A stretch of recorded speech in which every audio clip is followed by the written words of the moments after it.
Aujourd'hui, à Rayonnement culturel, quelque chose de nouveau que j'aimerais vous faire découvrir. Je suis avec M. John Carpenter. Bonjour, M. Carpenter. Bonjour, ça va bien? Ben oui. Oui. Pour ceux qui ils voient déjà votre image, j'ai quasiment pas besoin de vous présenter comme Elvis. Et je crois que je vais attirer beaucoup de téléspectateurs pour quand même Elvis. Vous allez me parler un petit peu de vous. Vous êtes originaire de la Naudière. Oui, bien sûr. Je suis né à Lagardère, maintenant aujourd'hui Repentigny, en 1989. J'ai toujours été un passionné de musique, puisque dans ma famille, il y avait beaucoup de musique qui jouait, de tous les styles. Et c'est réellement à l'âge de 4 ans que j'ai entendu Elvis pour la première fois, puisque mes parents qui écoutaient autant du Buddy Holly, du Ritchie Valens, Big Bopper, Jerry Lee Lewis, à travers tout ça, Elvis Presley, c'est avec la chanson Jailhouse Rock, qui à l'âge de 4 ans, ça a attiré mon attention. Et sans savoir, ça allait changer ma vie, puisque j'ai vraiment connecté avec la musique d'Elvis. Et à ce moment-là, à Québec, il y avait un gros spectacle, celui d'Elvis Story, avec Martin Fontaine. Et j'ai reçu, je crois que c'était pour Noël, les billets en cadeau. À ce moment-là, j'étais rendu à l'âge de 8 ans. Et quand j'ai vu le spectacle, j'ai dit à mes parents que c'est ça que je voulais faire dans la vie. Mon père dit « Tu veux faire de la musique? » Non, non, non, j'aimerais vraiment personnifier Elvis, c'était de faire des spectacles d'Elvis. Je trouvais qu'il y avait une belle histoire. Je trouvais que malheureusement, des fois, on tournait un peu trop ridicule ce qu'Elvis avait fait. Évidemment, c'est sûr, des films comme Elvis Gratton n'ont pas aidé non plus à tout ça. Mais au bout de la ligne, je voulais raconter son histoire convenablement. Je voulais qu'on puisse parler d'Elvis comme il était réellement, soit un très grand artiste qui va avoir influencé autant de par sa musique, de par tout ce qu'il a mis en place, un paquet de chanteurs, acteurs. Beaucoup se sont inspirés d'Elvis. Encore aujourd'hui, même des Miley Cyrus de ce monde le disent haut et fort qu'elles s'inspirent de ce qu'Elvis a fait. Et, ça rejoint plusieurs générations aussi. Encore aujourd'hui, Elvis, ce n'est pas une simple mode. Comme beaucoup, des fois, vont le prétendre, dire « Oh, mais Elvis, c'est démodé. » C'est le king. C'est le king. Et étrangement, le king du rock and roll, évidemment, c'est le titre qu'on lui a donné. Elvis n'a jamais voulu apporter une importance à ça. Il le disait « I'm not a king. » C'est pas moi le roi. Il y a un seul Dieu, il y a un seul king, il est en haut. Puis il le disait toujours haut et fort sur scène. Elvis n'a jamais voulu se prétendre étant le king. Mais étrangement, on l'a surnommé le King of Rock and Roll. Mais Elvis est le seul artiste à avoir eu un disque d'or dans chaque catégorie de musique, puisqu'il a touché à tous les styles de musique. Il a touché au country, il a touché au gospel, il a touché au rock and roll, au blues, name it. Il a été dans tous les styles. Il a voulu montrer aux gens que lui-même était très ouvert musicalement parlant. Donc, ça a été un gros plus pour lui aussi et pour l'industrie de la musique par la famille. Mais après presque 48 ans de son décès, on en parle encore. Et oui, parce que c'est un mystère. Elvis, c'est encore aujourd'hui, il y a tellement d'interrogations à son sujet. Bon, la plus connue était « Est-il mort en 77? » À tous oui. Ceux qui me posaient la question, je le dis, Elvis, pour moi, est mort le 16 août 77. C'était un homme qui s'est donné jusqu'à la toute fin. Il va avoir été vrai, sincère, vocalement, même s'il avait changé sur l'aspect visuel dans les dernières années, ces 2 dernières années, le seul temps où finalement il a eu un problème de poids, eh bien, c'est à ce moment-là qu'on a pu reconnaître plus que jamais sa voix, puisque je crois qu'à un moment donné dans sa vie, il n'accordait plus autant d'importance sur son physique, mais il se disait « Je vais me donner jusqu'à la toute fin, vocalement ». Et c'est là qu'on a probablement entendu les plus grandes chansons offertes par Elvis. Quand on prend Unchained Melody, quand il est assis au piano, quand on l'entend la dernière fois le 26 juin 1977 à Indianapolis. On l'entend interpréter My Way et on voit un homme se livrer, oui. mais littéralement chanter sa vie. C'est pour moi, c'est ce que Elvis va nous avoir laissé, va nous avoir légué. C'était... C'était une bête de scène. Oui, un performeur extraordinaire, une bête de scène extraordinaire. Et de faire ce qu'il a fait, le nombre de spectacles qu'il a offert, qui humainement aurait pu le faire sans l'aide de petits suppléments, que ce soit qu'on appelait à l'époque les uppers ou les downers. C'était... j'ai toujours dit que aucun artiste aujourd'hui, avant ou après Elvis, aurait pu avoir un rythme effréné comme il le fait naturellement. C'est impossible. On appelle ça être un être humain. Et lui, jusqu'à la toute fin, était convaincu que ce que son docteur Nikopoulos, qui l'accompagnait, c'était sain. Là. Lui, il se disait, ben, c'est le docteur qui me le donne. Donc, ça doit être sain pour moi, ça doit être bon pour moi. Mais à un moment donné, ben, ce qui arriva, arriva. Mais il a travaillé beaucoup. Il y a quand même eu plusieurs films aussi. 33 films. Ça l'a fait connaître. Il avait toujours un beau rôle aussi. Oui, mais c'était un beau monsieur. Oui, mais il était utilisé à son avantage sur cet aspect-là. Oui. Sauf que malheureusement, l'aspect artistique et créatif qu'Elvis souhaitait, c'est-à-dire faire un James Dean, un Marlon Brando, lui, c'était ce genre de film-là plus sérieux, des drames qu'il adorait. Même un jour, Elvis avait dit moi, j'aime pas les comédies musicales, j'en écoute pas. Ah. Donc, qu'on demande à Elvis de chanter dans ses films, au départ, Elvis ne voulait pas. Et c'est le colonel Parker qui a dit, écoute, on ne peut pas engager le meilleur chanteur au monde pour faire des films sans qu'il chante. Donc, Elvis a rochonné un peu et a accepté. À l'époque, il était beaucoup plus jeune, faisait une confiance aveugle au colonel. Mais plus les années ont passé, puisqu'on sait, Elvis quitte pour l'armée pendant 2 ans. Et on arrive à un moment où Elvis se perd littéralement, puisque c'est dans ses films, il n'est pas heureux, il n'aime pas du tout ce qu'il fait, et c'est à ce moment-là que le Comeback 68 arrive, étant supposé être une espèce de concert de télévision de Noël, à la Bing Crosby, Frank Sinatra, puis finalement, les producteurs ne voulaient pas du tout ça, et Elvis non plus ne voulait pas du tout ça. C'est le colonel qui voulait ça. Et c'est un peu d'ailleurs ce qu'on s'est inspiré pour présenter notre spectacle Comeback 68. Puisque moi, quand j'ai commencé à personnifier Elvis, beaucoup m'ont connu au départ avec les années 50. D'ailleurs, dans les 5 dernières années, j'ai roulé qu'avec cette époque-là, puisqu'à partir de 2017, j'avais décidé, après avoir tenté beaucoup dans les époques, je changeais. À un moment donné, je pouvais présenter un spectacle. C'était les années 50, à un moment donné, les années 60, 68, les années 70. Et même, j'avais présenté en 2016 Il était une fois Elvis, qui était un peu une façon remake, avec l'anglicisme, une rétrospective de ce que Elvis Story avait fait, mais avec les nouveaux updates qui étaient dedans, avec les nouvelles informations qu'on avait depuis la création d'Elvis Story.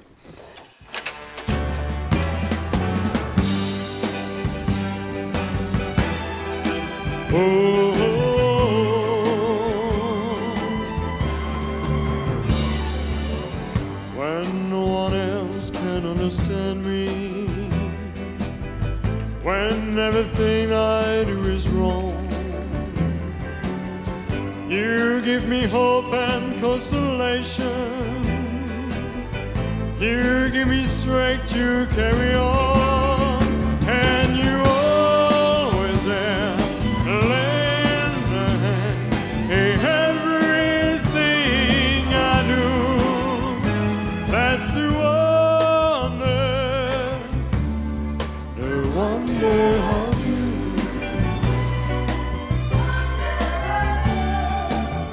And with a smile, the world is brighter. You touch my hand, I'm a king. Your kiss to me is what a fortune. Your love for me is everything. I guess I never know the reason why you love me and you do. That's to wonder of you. Play the song, Jane.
You're sleeping's all I know, but really just can't wait.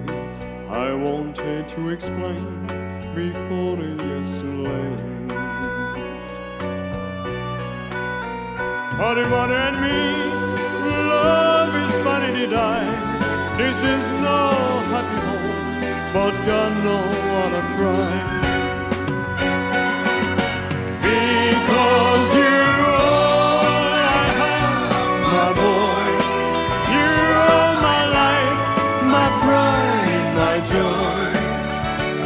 I stay, I still because of you, my boy.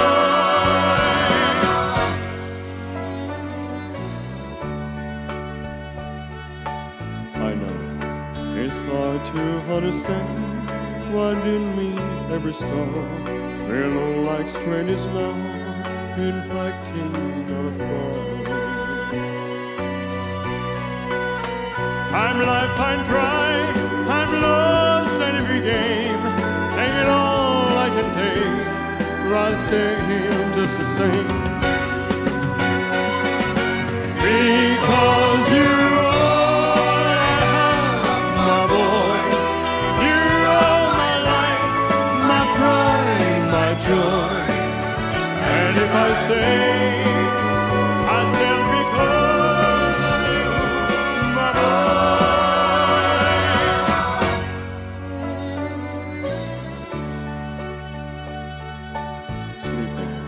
You haven't had a word, perhaps it's just as well. Why spoil your little dream? Why put you to the hell? Life is no fairy tale, and one day you know. But now you're just a child. I'll stay here and watch you grow. Because you're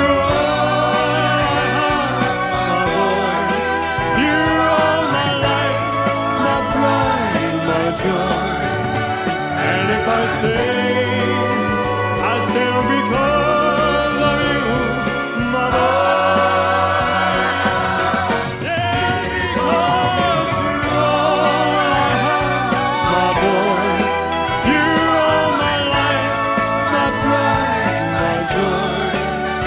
And if I stay, I still because of you, my boy.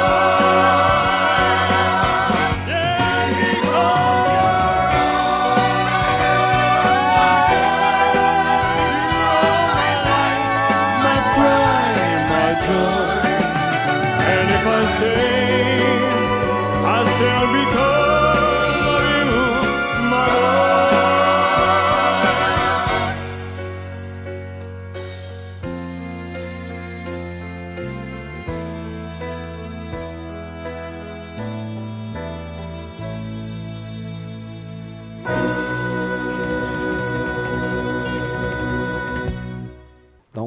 j'ai présenté que les années 50 pendant plusieurs années.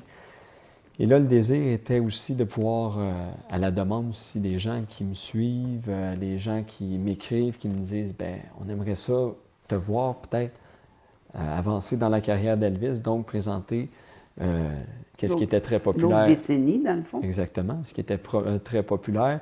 Et visuellement, où est-ce que c'est toujours important de présenter une époque d'Elvis où est-ce qu'on le représente bien, mais qui nous représente aussi.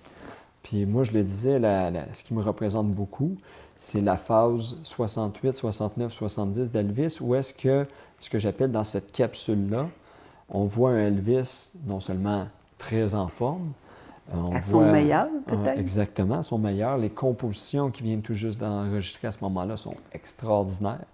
Le fait qu'il y a eu la réussite du Comeback 68 lui a aussi donné ce petit coup de pied-là de « OK, on monte sur une scène » et là, d'emmener ce projet-là à une autre atmosphère, littéralement, puisqu'on avait vu Elvis jusqu'à là, 4, 5 musiciens, 6 musiciens, 4 choristes. Là, pour lui, on arrive avec 24 musiciens, une grande scène avec le International Hotel à Las Vegas.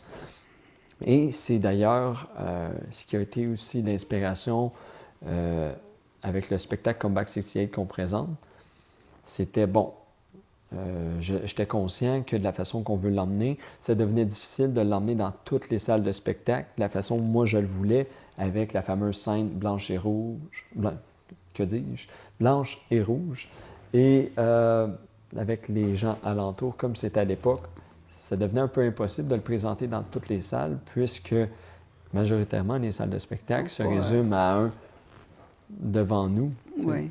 Donc, c'est cet aspect-là qui m'a emmené l'idée de OK, on a le 68, le Vegas, l'entrée en matière de. Je voulais raconter cette partie d'histoire-là, puisqu'on dirait qu'elle est un peu méconnue de monsieur, madame, tout le monde, puisque quand Elvis est arrivé en 69, à l'époque, la critique, les journalistes disaient « il va se planter. Ça ne marchera pas, il va se planter. » Donc, il n'y a pas eu un gros média qui a été mis alentour de ça et ça n'a pas été filmé concrètement.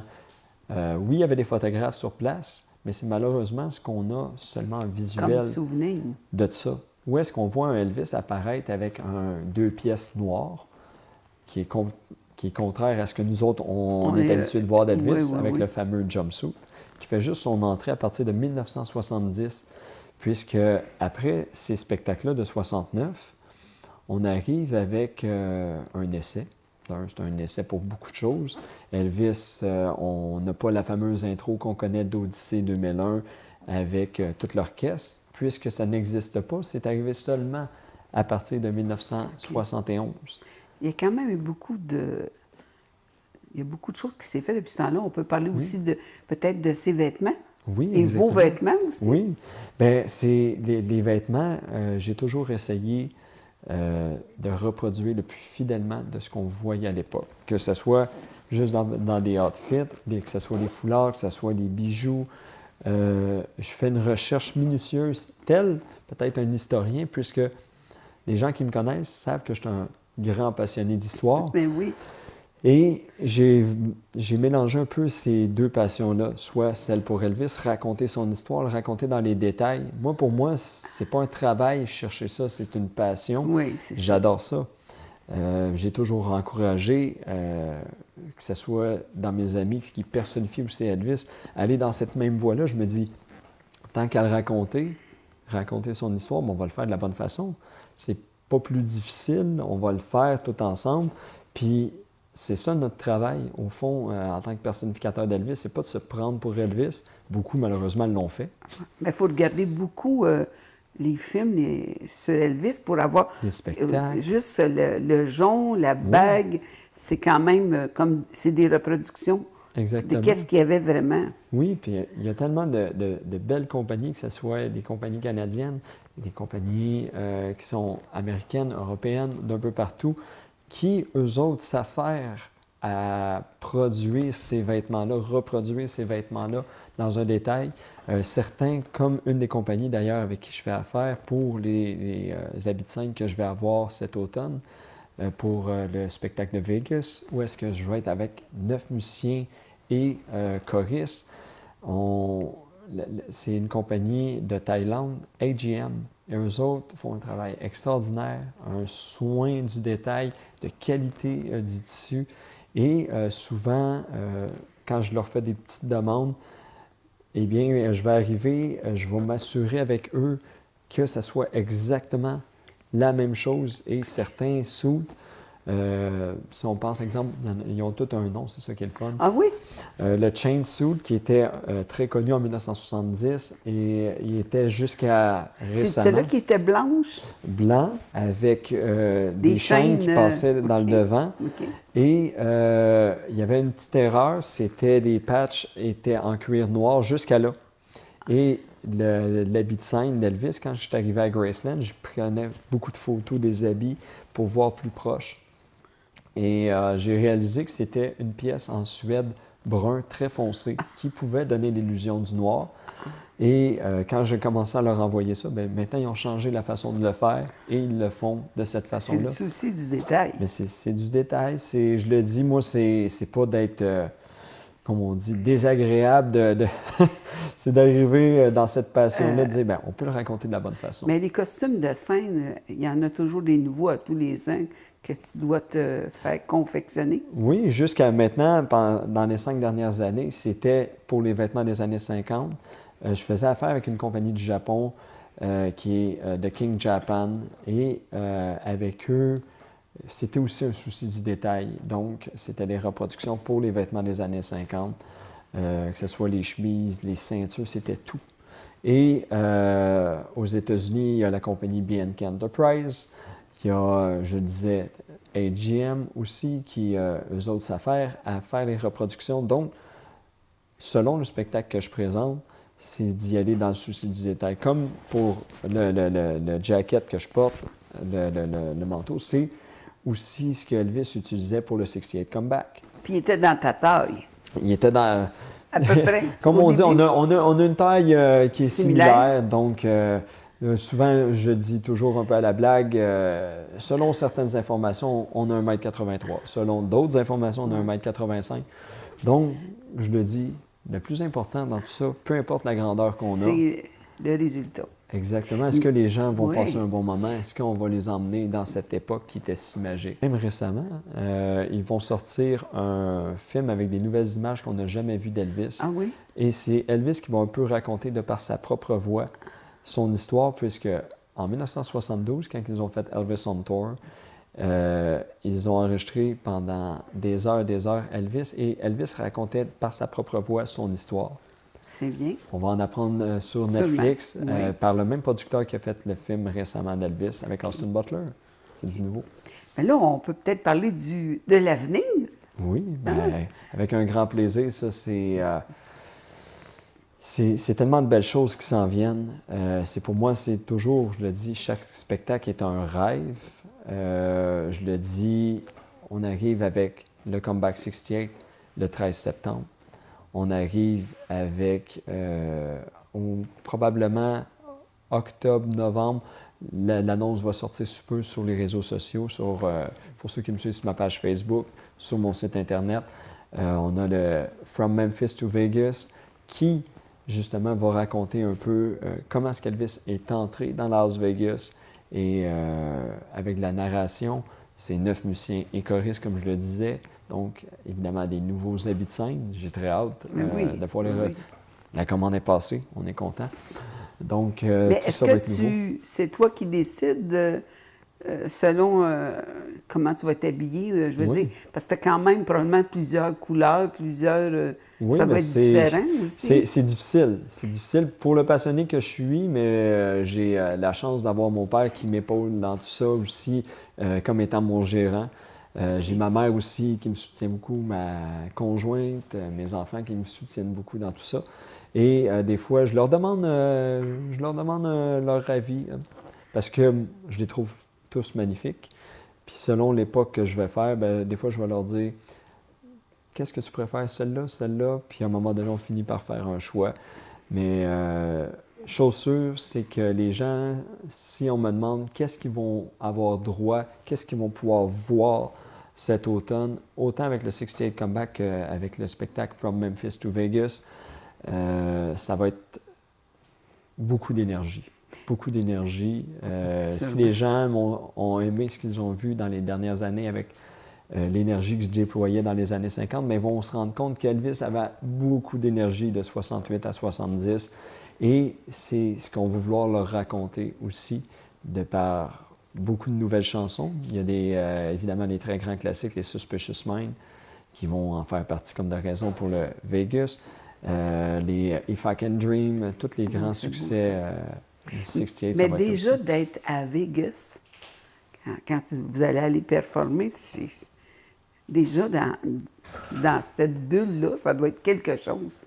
Oui, mais c'est d'emmener l'ambiance de Las Vegas. Nous, on va l'emmener, on va emmener un peu Las Vegas ici. On va l'emmener à ce moment-là, que ce soit autant du côté de Repentigny, du côté de Montréal, du côté de Québec. Dans la Naudière aussi. Dans la Naudière, dans tout le Québec, on aimerait le présenter, ce spectacle-là, qui va être vraiment extraordinaire puisque c'est ce que j'appelle un show évolutif. C'est un spectacle qui va sur une évolution où est-ce qu'on le commence avec un 9 musiciens et 2 choristes, mais c'est un spectacle qu'on veut emmener à plus haut déploiement, c'est sûr et certain. On aimerait se rapprocher le plus fidèlement de ce qu'Elvis présentait. Donc, on y va vraiment une étape à la fois dans le processus, mais ça va être incroyable, autant pour le Comeback 68, qu'on veut pouvoir l'emmener avec cette version-là, 360, où est-ce qu'on veut faire ressentir ce feeling-là qu'en 1968, comment c'était l'ambiance? Avec les gens alentour d'Elvis, comment c'était spécial? On a calculé que ce soit les reproductions de chaises bleues en cuir, comme ils avaient, les amplis de guitare, les guitares, les vêtements que les musiciens portent. C'est la même chose pour le spectacle Vegas, où est-ce que le James Burton a la guitare de James Burton rose, avec identique. Tout est minutieusement calculé. Les micros, c'est la même chose. C'est les micros comme c'était à l'époque.